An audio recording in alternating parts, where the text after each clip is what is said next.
বর্তমানে বিশ্বে ৪,৬০০-টিরও বেশি 3-0 ক্লাব গড়ে উঠেছে বিভিন্ন জায়গায়। তবে এই 3-0 তত্ত্বের কিন্তু কিছু চ্যালেঞ্জও রয়েছে।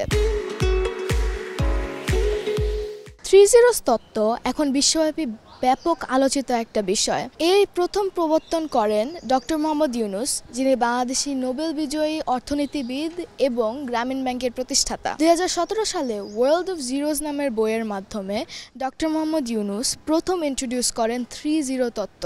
3-0 তত্ত্বের তিনটি মূল উপাদানের প্রথমটি হচ্ছে শূন্য সুদের হার বা জিরো ইন্টারেস্ট রেটস।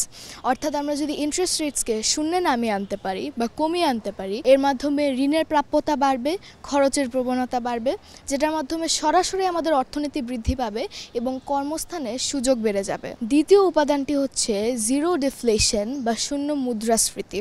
মুদ্রাস্ফীতি একটা ইকোনমির জন্য একটা ভালো দিক হতে পারে, কিন্তু বেশিরভাগ সময় সেটা একটা খারাপ দিক, কারণ এর মাধ্যমে ব্যবসায়ীদের লাভ কম হয় এবং সাধারণ জনগণের কেনাকাটার হারও কমে যায়।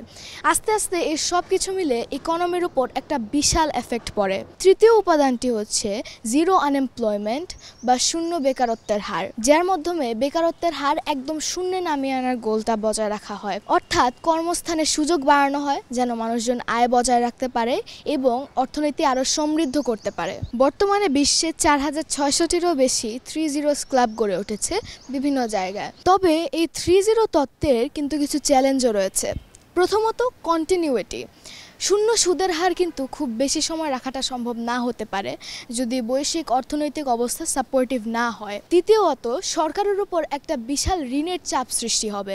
যদি সুদের হার কমিয়ে আনা হয় তাহলে ঋণ নেওয়াটা আরও বেড়ে যাবে, ঋণের প্রাপ্যতা আরও বেড়ে যাবে। এই 3-0 ইনিশিয়েটিভের আরেকটা বিশাল সমস্যা হচ্ছে যে যদি মুদ্রাস্ফীতিকে এরকম কন্ট্রোলের মধ্যে না রাখা যায় তাহলে জাপানের মতো লং টার্ম প্রবলেমের সৃষ্টি হতে পারে। কিন্তু চ্যালেঞ্জ থাকলেই যে এই ইনিশিয়েটিভটা ইমপ্লিমেন্ট করা যাবে না তা কিন্তু নয়। এই চ্যালেঞ্জগুলো, এই সমস্যাগুলো আমাদের ওভারকাম করতে হবে এবং সকলেরই নিজ নিজ জায়গা থেকে এই 3-0 ইনিশিয়েটিভটা বাস্তবায়ন করার জন্য কাজ করতে হবে। আমরাও হয়তো 3-0 ক্লাব তৈরি করতে পারি, হয়তো আমরা এর কথাটা ছড়িয়ে দিতে পারি যেন আরও মানুষ এটা নিয়ে অ্যাওয়্যার থাকে যেরকম একটা ইনিশিয়েটিভ রয়েছে। শুভ সাফায়েত সিজদা, একটু ভাবুন, RTV, ঢাকা।